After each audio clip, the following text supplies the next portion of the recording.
Alright, a while back I mentioned in a video that I would do a future video about Antifa, and then my cousin's wife recently reminded me of that. So here goes.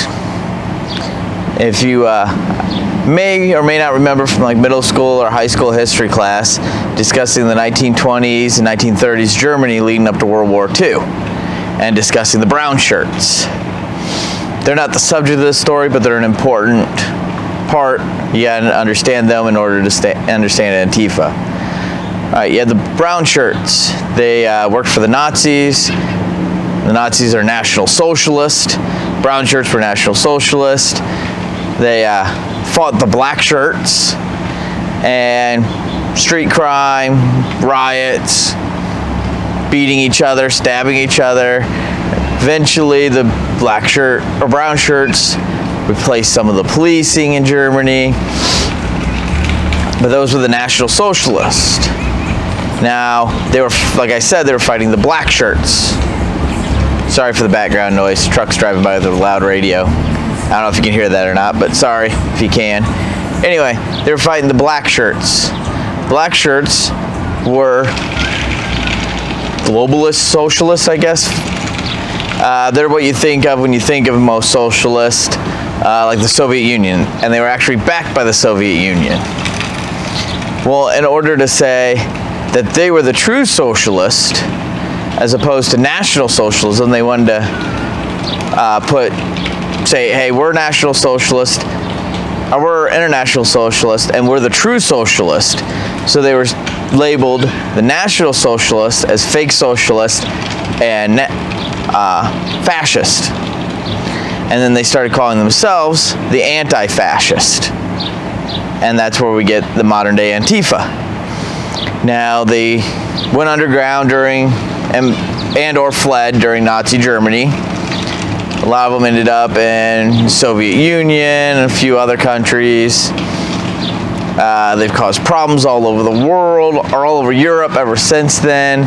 They've been trying to push to cause violent socialist revolutions all over the world.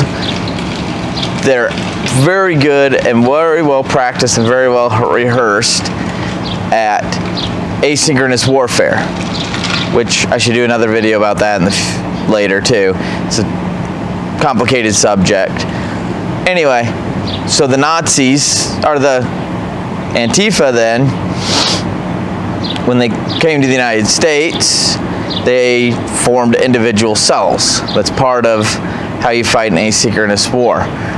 You don't want a leader, you don't want a national network that's easily targetable, because then the government can come in and target those, call them terrorists like President Trump did, and then target them and go after them. So what they use is a decentralized model.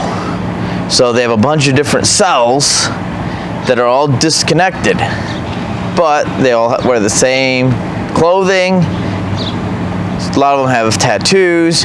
They use the same apps in order to have encrypted communication. They even have handbooks and training camps. They have regimented strategies. So while they are a decentralized organization, they are an organization. And lots of decentralized organizations exist. Let's look at the Boy Scouts. Each troop is its own individual troop.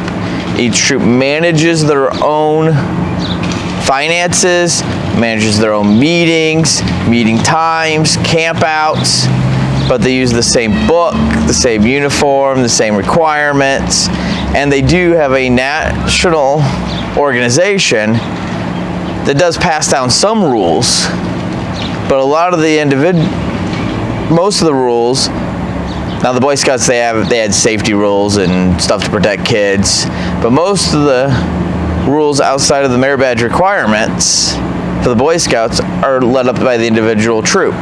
Like, do you have to wear a uniform every scout meeting? Do you pay dues into the troop? Or do you pay per camp out? How often do you go camping, all that kind of stuff is done by the individual troop. Antifa has their own individual cells. What gets passed down from their leadership is the basic, here's how you fight, here's how we identify each other, here's how we communicate. And by fight, I mean fighting asynchronous war, not fighting open warfare. Fighting in open warfare against the United States would be suicide. So that's pretty much Antifa in a nutshell. If you have any questions or anything, leave a comment down below and I will answer them.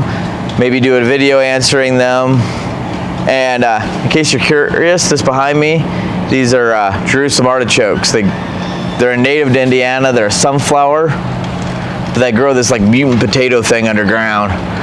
So they're reoccurring annual, and eventually the entire fence line at my parents' house here will be covered in Jerusalem artichokes as a natural fence. All right, have a great day and God bless.